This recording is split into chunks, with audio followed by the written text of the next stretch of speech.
السلام علیکم ناظرین، ڈاکٹر دانش ریئل فوکس کے ساتھ حاضر ہے۔ آج دو اہم واقعات ہیں۔ ایک تو سپریم کورٹ نے تاحیات نااہلی کیس کا فیصلہ محفوظ کر لیا ہے، اور دوسرا سینٹ میں جو ہے وہ آپ کی قرارداد پاس ہو گئی ہے کہ جی الیکشن ملتوی کیا جائے، حالات اچھے نہیں ہیں۔ اور اس کے ریزن بتائے گئے ہیں الیکشن ملتوی کرنے کے کہ جی ایک تو سردی ہوگی، ووٹرز نہیں نکلیں گے، اور دوسرا ملک میں اس وقت دہشت گردی جو ہے وہ ہے اور کمپین نہیں کرنی دیا جا رہا ہے، خاص طور پر بلوچستان اور KPK میں۔ اس لیے الیکشن جو ہے وہ نہ ہو اور اسے ملتوی کیا جائے جب تک کہ حالات بہتر نہیں ہوتا ہے۔ اب یہ ایک نئی ڈیولپمنٹ ہے۔ آپ کو پتہ ہے مختلف سیاسی جماعتیں ڈیمانڈ کر رہی ہیں کہ الیکشن نہ ہو، اور وہ ریزن بھی یہی دے رہی ہیں۔ کچھ سیاسی جماعتیں میڈیا میں تو آ کر کہتی ہے جی ہم الیکشن چاہتے ہیں، لیکن ویسے جو عملی طور پر وہ نظر بھی نہیں آ رہا، وہ چاہتی بھی نہیں ہے۔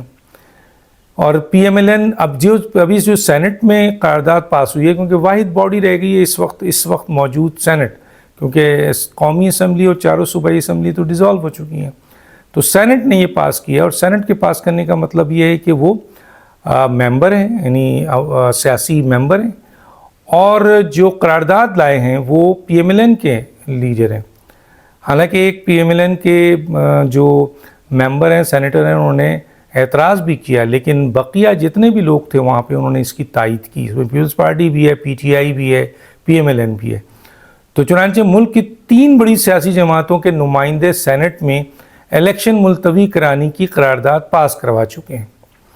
اب اس کا لیگل امپیکٹ کیا ہوگا وہ تو سب کو پتہ ہے کہ لیگل امپیکٹ نہیں ہے، لیکن پولیٹیکل امپیکٹ بہت امپورٹنٹ ہے کہ 3 بڑی سیاسی جماعتیں الیکشن نہیں چاہتی، چاہے وہ میڈیا میں آ کر کہیں یا نہ کہیں، لیکن 3 بڑی سیاسی جماعتیں نہیں چاہتی۔ اس میں JUI جو ہے وہ تو ان کے تو لیڈر باضابطہ سخت طریقے سے یہ اعتراض کر رہے ہیں کہ الیکشن نہیں ہونا چاہیے، اور اس کی وجوہات بھی بیان کر رہے ہیں۔ بہرحال کہنے کا مطلب یہ ہے کہ یہ ایک ڈیولپمنٹ ہے۔ پہلے ہی الیکشن متنازع ہے، پہلے ہی الیکشن کمیشن کے اوپر جانبداری کا الزام ہے، پہلے ہی نگراں حکومت پہ جانبداری کا الزام ہے، پہلے ہی انتظامیہ پہ وکٹمائزیشن کا الزام ہے، پہلے ہی لیونگ پلینگ فیلڈ کا الزام آ رہا ہے، تو پہلے ہی لاڈلے اور ایک سیاسی جماعت کو حکومت دینے کی الزامات لگ رہے ہیں۔ جب یہ تمام چیزیں پہلے ہی موجود ہیں اور یہ متنازع آلریڈی الیکشن بن گیا ہے، اس کے بعد اب یہ قرارداد بھی آ گئی۔ بظاہر دیکھا جائے تو نہ عوام کا انٹرسٹ نظر آ رہا ہے۔ عوام سے پوچھو تو ان کو وہ کہتے ہیں کہ کوئی ضرورت نہیں اس الیکشن کا، اربوں روپے کا الیکشن کر کے فیئر الیکشن نہیں ہے تو کیا ضرورت ہے۔ اور دوسرا یہ ہے کہ اگر جو ہے وہ جس طرح الیکشن ہو رہا ہے اس کو کون ایکسیپٹ کرے گا۔ تو عوام تو انٹرسٹڈ نہیں ہے، بزنس مین جو ریڑھ کی ہڈی ہوتے ہیں معیشت کی وہ بھی انٹرسٹڈ نہیں ہے، ہر جگہ سیاسی جماعتوں میں انٹرسٹ نظر نہیں آ رہا ہے۔ تو اس صورتحال میں یہ قرارداد کا منظور ہونا گویا یہ بات کی دلیل ہے کہ پاکستان میں جو الیکشن ہونے جا رہا ہے، ایون کہ الیکشن کمیشن نے بھی کہا کہ جی دہشت گردی ہے، کئی جگہوں سے آواز آ رہی ہے کہ جی 2 صوبوں میں ایسے حالات نہیں ہیں کہ الیکشن ہوں، خاص طور پہ KPK اور بلوچستان میں، تو سیاسی جماعتوں کی طرف سے بھی اعتراض ہے۔ تو اب الیکشن تو لڑنا سیاسی جماعتوں نے ہے، اور وہ اگر انٹرسٹڈ نہیں ہو، ملک کی سب سے بڑی سیاسی جماعتیں 4 بڑی سیاسی جماعتیں، ان کے ممبرز، اور پھر ان اہم ترین اداروں پہ سپریم کورٹ بار ایسوسی ایشن، صوبائی بار ایسوسی ایشن، پاکستان بار کونسلز، سیاسی جماعتیں کا اعتبار ہی نہیں ہے، عدم اعتماد کیا ہے، تو اس الیکشن کا فائدہ کیا ہے پھر؟ ابھی جو الیکشن بظاہر نظر آ رہا ہے کہ کون چاہتا ہے، ایک آدمی صرف الیکشن چاہتے ہیں، اور وہ ہیں جسٹس قاضی فائز عیسیٰ، کیونکہ جسٹس قاضی فائز عیسیٰ نے الیکشن کا فیصلہ دیا ہے، اور یہ بھی کہا ہے کہ ہر صورت میں 8 فروری میں الیکشن ہوگا، اور کسی نے اسے متنازع بنانے کی کوشش کی، یعنی متنازع نہیں، کسی نے اگر یہ تاثر دینے کی کوشش کی کہ 8 فروری کو نہیں ہے تو اس کے خلاف کارروائی ہوگی۔ خاص طور پہ انہوں نے میڈیا کو جو ہے وہ تنبیہ کی، لیکن اب تو سینٹ میں باضابطہ آیا ہے کہ ملتوی کیا جائے، تو اب اس ملتوی کی ڈیمانڈ لیگل نہ بھی ہو تو پولیٹیکل امپیکٹ تو پڑ رہا ہے۔ دوسری طرف سپریم کورٹ آج تاحیات نااہلی پہ اپنا فیصلہ محفوظ کر چکی ہے. اب اس تایات نائلی کا سب سے زیادہ جو اس وقت تعلق ہے وہ تعلق ہے جو الیکشن لڑنے کے لیے بیتاب ہیں میاں نواز شریف اور جہانگیر ترین، کیونکہ دونوں پہ تایات نائلی ہے. عمران خان تو چلے 5 سال کے لیے ہیں، یہ تو یہ ہے کہ یہ کبھی نہیں لڑ سکتے.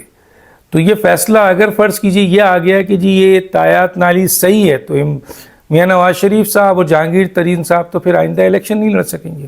اگر یہ آ گیا کہ جی اس فیصلے کو صرف اور صرف 2/3 میجورٹی سے پارلیمنٹ ختم کر سکتی ہے تو پھر یہ پارلیمنٹ پہ چلا گیا، اور پارلیمنٹ جب آئے گی تو دیکھا جائے گا کیا مختلف سے، اور 2/3 میجورٹی کس کے پاس ہوگی، بڑا سوال ہے.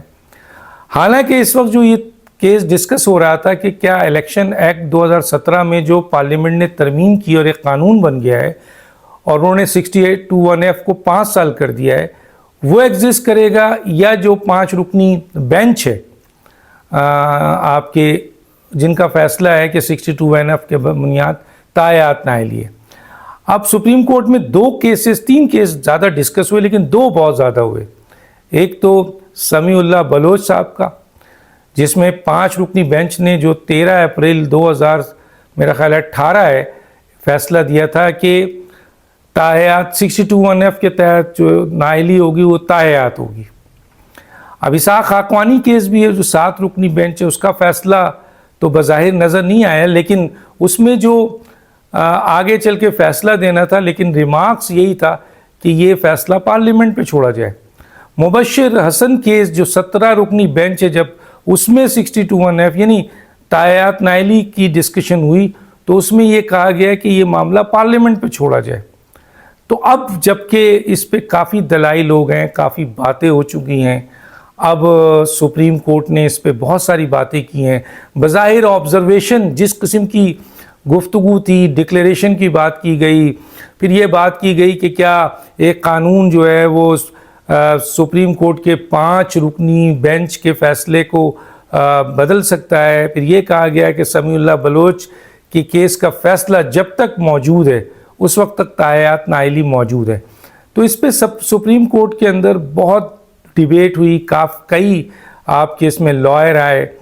جب بات الیکشن ایکٹ 2017 اور سپریم کورٹ کے فیصلے کی گئی تو کہا گیا کہ ہم مثلا کسی نے کہا کہ جی ہم اس پوائنٹ پہ نہیں آ رہے، لیکن اس پوائنٹ کو بھی ڈسکس کیا گیا کہ الیکشن ایکٹ 2017 میں 5 سال کر دیا گیا اور اس کو کسی نے چیلنج نہیں کیا ہے. پھر کسی نے بتایا کہ اس کو چیلنج کیا گیا ہے اور لاہور ہائی کورٹ میں کیا گیا ہے. تو بظاہر یہ جو، اور یہ بات طے ہے کہ آئین میں 62(1)(f) کی مدت طے نہیں تھی، مثلا لکھا ہوا نہیں تھا، لیکن اس کو پھر سپریم کورٹ نے طے کیا کیونکہ تشریح کرنے کا اختیار سپریم کورٹ کیا. تو انہوں نے طے کر دیا کہ جناب یہ نائلی جو ہوگی 62(1)(f) کے تحت وہ تایات نائلی ہوگی.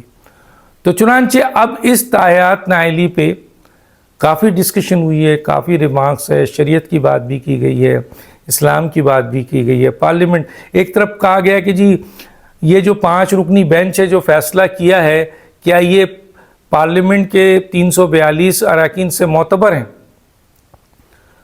تو یہ جملہ بھی کہا گیا. لیکن دوسری طرف ہی یہ کہا گیا کہ یار یہ 62 63 میں تو بڑے سے بڑے لوگ اس کو کوالیفائی نہیں کر سکتے، ان کے قائد اعظم تک کی بات کی گئی. تو کیا یہ آپ جو ڈسکس کر رہے ہیں 7 رکنی بینچ، کیا وہ 342 اراکین پارلیمنٹ جنہوں نے 62 63 کا جو ہے وہ آرٹیکل انڈوز کیا تھا آئین میں، تو آپ ہی کے مطابق کیا وہ عقل مند نہیں تھے؟ دوسری بات یہ ہے کہ آج تک یہ بھی کہا گیا کہ یہ ضیاء الحق کی پیداوار ہے. تو ضیاء الحق کی پیداوار تو چلے اس وقت کی اسمبلی نے اس کو ویلیڈیٹ کیا، قانون پاس کیا، لیکن بعد جتنی بھی سیاسی جماعتوں کی اسمبلی آتی رہی انہوں نے اس قانون کو اگر غلط تھا تو کیوں نہیں کیا. حالانکہ اٹارنی جنرل نے کہا کہ جی سپریم کورٹ نے 62(1)(f) کی جو تعریف کی ہے وہ غلط کی ہے. بہرحال وقت چینج ہوتا ہے تو چیف جسٹس چینج ہوتے ہیں تو یہاں عدالتوں میں آرگومنٹ چینج ہو جاتے ہیں. کوئی اگر رائٹ والا آ جاتا ہے تو آرگومنٹ رائٹ کے آتے ہیں، کوئی لیفٹ والا آ جاتا ہے تو لیفٹ کے آتے ہیں. آئین کو موم کی ناک کی طرح موڑ کر یہ اپنے فیصلے کرتے ہیں. بہرحال اب تو پوزیشن یہ ہے کہ دیکھتے ہیں کہ سپریم کورٹ اپنا کیا فیصلہ سناتی ہے ایک اہم کیس میں کیونکہ یہ بہت اہم کیس ہے تاحیات نااہلی کا. اس میں میاں نواز شریف صاحب اور جہانگیر ترین کا مستقبل تو ہے سیاسی، لیکن آنے والے اور بھی بہت سارے لوگ ہیں سیاستدان جن کو اگر اس 62(1)(f) کے تحت سزا دی گئی تو پھر وہ تاحیات نائل ہوں گے. اور دوسری بات یہ کہ کیا یہ سپریم کورٹ 62 اور 63 کو ہی ختم کرنا چاہتی ہے جو کہ پارلیمنٹ نے اس کو بنایا، اور اس قسم کے قانون کیونکہ سپریم کورٹ کا کام نہیں ہے قانون بنانا، اس کا کام صرف تشریح کرنا ہے. تو کیا وہ پارلیمنٹ کے اس قانون کو ختم کر سکتی ہے یا آبزرویشن دے سکتی ہے؟ کیونکہ یہ فیصلہ تو پھر پارلیمنٹ نے کرنا ہے کہ یہ قانون رہے اور نہ رہے، جو آج تک پارلیمنٹ نے تبدیل نہیں کیا. تو دانش کو یاد دیجیے. اللہ حافظ.